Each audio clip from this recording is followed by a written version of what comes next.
Protecting Our Urban Tree Canopy by Sandy Miller.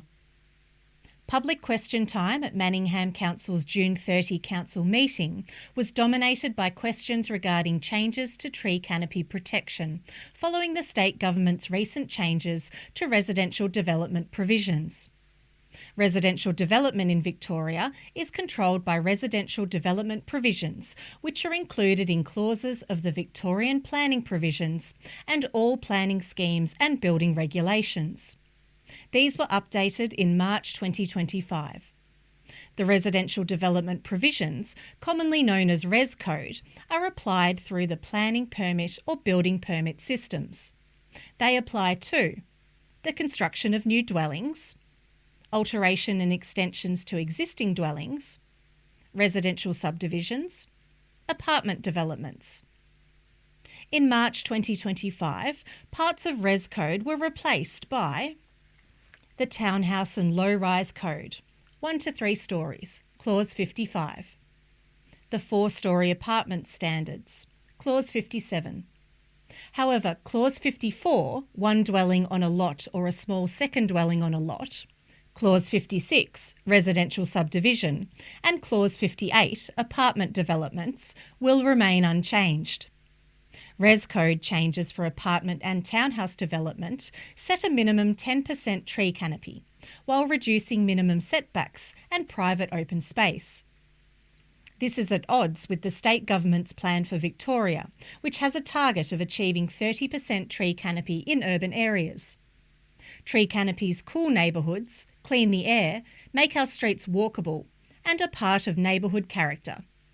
The wholesale removal of trees and gardens from properties, referred to as moonscaping, and their replacement with paving and other hard surfaces, sees neighbouring residents complain to their local council to little avail.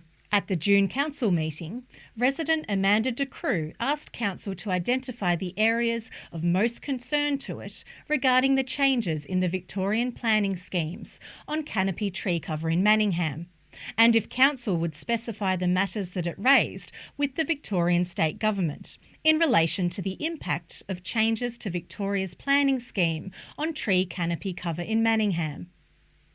Andrew McMaster, Director of City Planning and Livability, responded to her question. All councils that are in the Eastern Region group of councils, which Manningham is a member of, have concerns of the loss of tree canopy in the region due to greater development density. Through Amendment VC 267, the state government introduced the Townhouse and Low-Rise Code into Victorian planning schemes. This code introduced a number of deemed-to-comply provisions where, when a development complies with these provisions, council must approve the development with no third-party appeal rights to VCAT.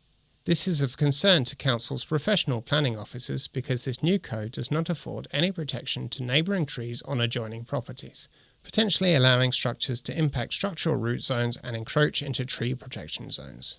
We view this lack of protection as the area of most concern in the new code when it comes to tree canopy cover.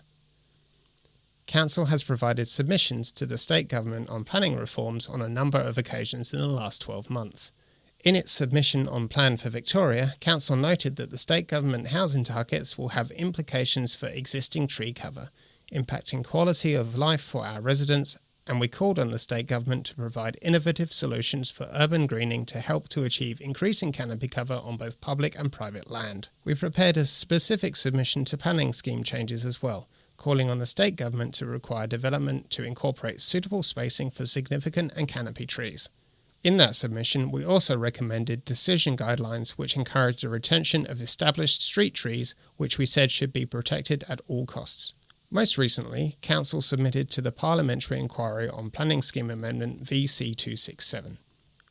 In that submission, we recommended specifically that the landscaping provisions of Clause 55 for Victorian planning schemes require consideration of the impacts that proposed buildings will have on trees on adjoining properties.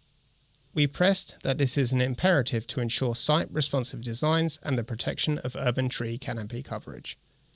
While the inquiry's recommendations have not been taken up by the state government, Council's advocacy on this part of the reforms will be ongoing. Also at the June meeting, Doncaster East resident Cynthia Pilley spoke to Council to draw attention to the fate of canopy trees close to her home. 2 large trees have been cut down in recent weeks. It took 2 days of intense cutting and mulching into the night.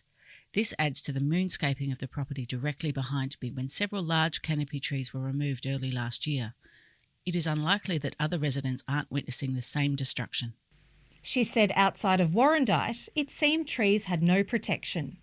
She asked Council what specific impediments does Council still face to prevent it taking urgent steps to ensure that canopy trees are protected under the planning scheme and under local laws.